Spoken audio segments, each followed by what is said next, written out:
this little ditty because we can, because it's legal. Thanks, YouTube. You're the best. All right. Go ahead, and if you like, if it's cold where you are, which it is here, you can rub your hands together and start to take some of that last bit of energy, that nervousness, the frenetic pace of the day, the to-do list, all of it, and don't fight it. Don't be mad at it.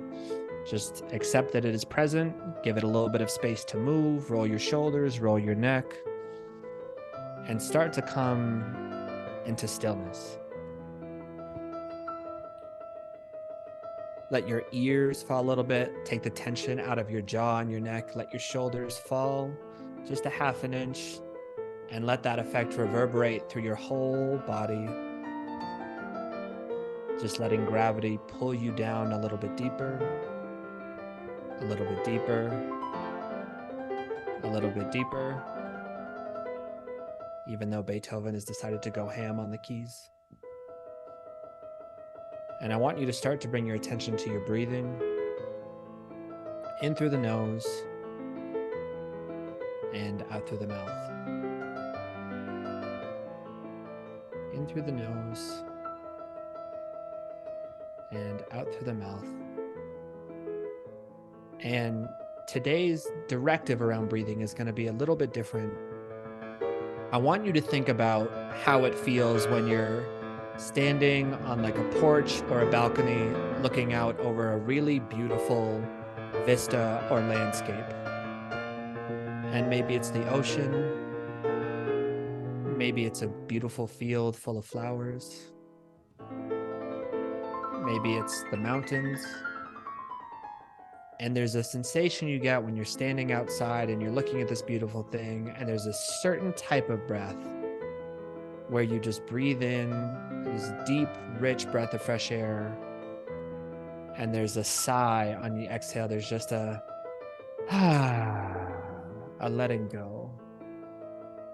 And so for your breathing today, as we go through this exercise, that's the kind of breath I want you to focus on.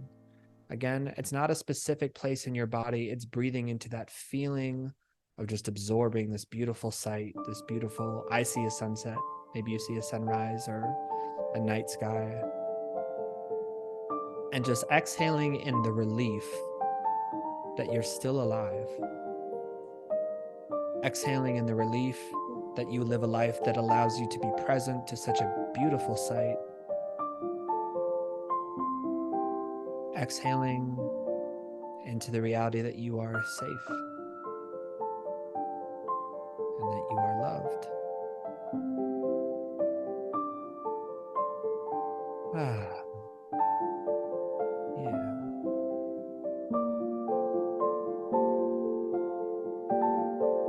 The place I want to explore today is this idea of being overwhelmed.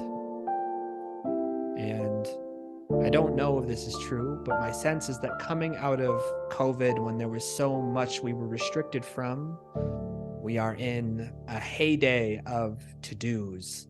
And there is so much to see, there is so much to experience, there is so much to try, there is so much to live around us all of the time. And how could you not say yes? How could you not want to lean into the moreness, the muchness of life as it surrounds you with opportunity and connection and beauty? And then I'll be damned. It's 11 o'clock at night on a Tuesday and I haven't eaten dinner and I still have work to do and I'm exhausted and I'm not going to sleep well because I have to be up early tomorrow morning. And we create pinch. We create tightness. We create frustration. But the piece that I find most fascinating about this is that it isn't actually the feeling of being overwhelmed that is so unpleasant. It's the story we create that we shouldn't feel overwhelmed. That we shouldn't have said yes to these things, that we should have known better, we should have been smarter, we should have been in more control or set better boundaries. And I celebrate that sensation comes from a place where we want to control our own lives. We want to make our life everything that we want it to be. But it's so often not in our control. Even if you edited the way you say yes and no, even if you created a set of values against which you were always comparing and contrasting and thinking about how to make your decisions and move forward, our human nature is to be excited. It is to pursue that excitement. It is to chase things. And so, of course, we might feel slightly overwhelmed. Of course, we might feel busy or run ragged or lose our sense of balance in the midst of all of that. But if you are living your life predicated on that which makes you happy, on that which makes you feel alive, on that which makes you grateful enough to stand and look at that sunset and be happy to be alive, probably get overwhelmed. And so maybe we shift our focus. Maybe we accept that the universe and its power are so much bigger than us, that the notion that we can control it in its entirety is ridiculous. It's not attainable or reachable. And rather than being frustrated or finding consternation in that fact, accepting how beautiful it is that we're in this world, living and loving and aching and trying and failing and winning and dancing, through all of it, every bit.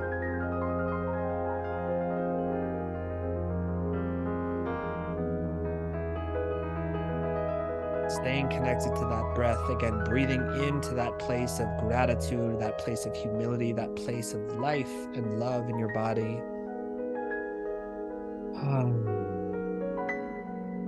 And then exhaling into that surrender. Exhaling into that sensation of letting go. That even if you can't control it all, and even if it isn't perfect, God is beautiful.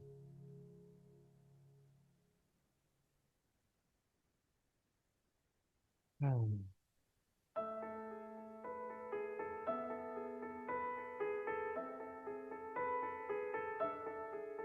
want you to take a moment now, continue in that breathing, continue in that breath, and just sit with the inquiry, the question, where have I told myself that I'm falling short, or not committed enough, or not organized enough, or not structured enough? Where have I held myself hostage to my expectations that I can control everything?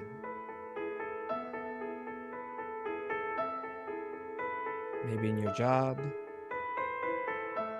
maybe in your relationships, maybe in the food you're eating or your relationship to your body.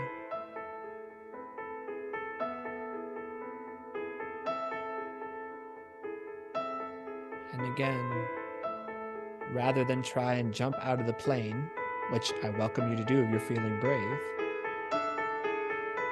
can you start to find this opportunity to play this as a game?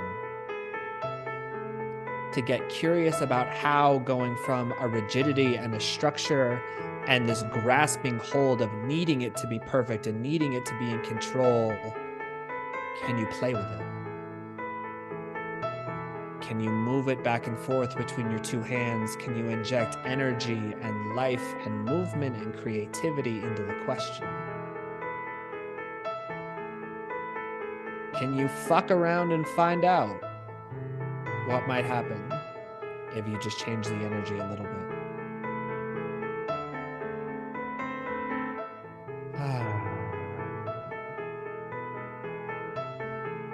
And the best part is that you don't need to arrive at an answer. You don't need to have it all figured out. You don't need to get it right. You just need to be present to that curiosity, present to the potential options available to you, present to what could be. And that's enough. It might even be more than enough.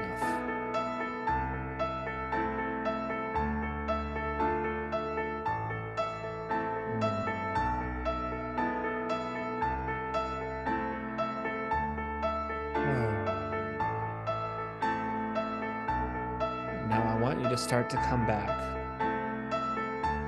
Start to come back from that place of visualization, coming back from that balcony, coming back from that sunset, that ocean, that meadow full of flowers. And I want you to reconnect to your body. The weight that you feel pulling yourself down into your chair, the pressure of your back against its surface,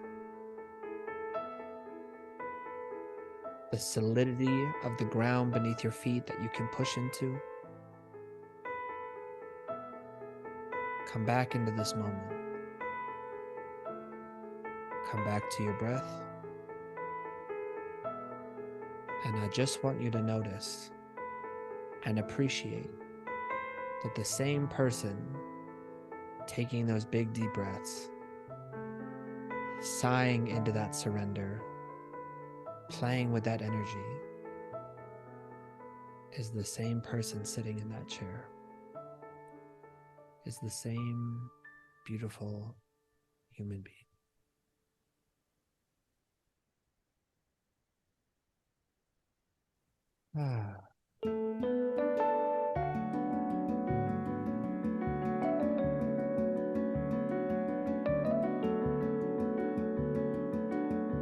Slowly but surely, you can allow some movement. Come back into your body.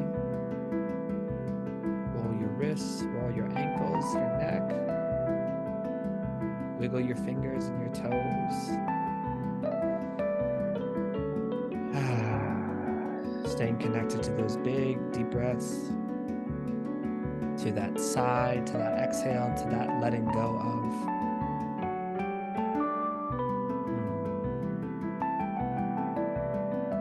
And maybe before you open your eyes, is there one little thing you can do today to just let go, to surrender, to just not worry about it, and just see how it feels?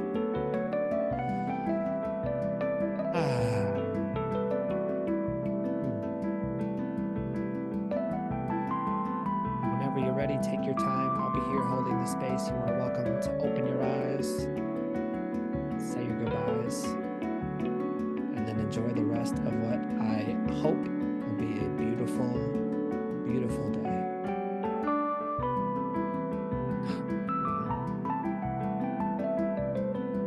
For a second, I thought I got kicked out of Zoom, and I was like, ooh, shit, that's going to be awkward. That's what happens when you fall too deep into the rabbit hole. Ugh. Yikes. Wouldn't put it past myself. That's totally something I would do. Thank y'all for joining. I appreciate you.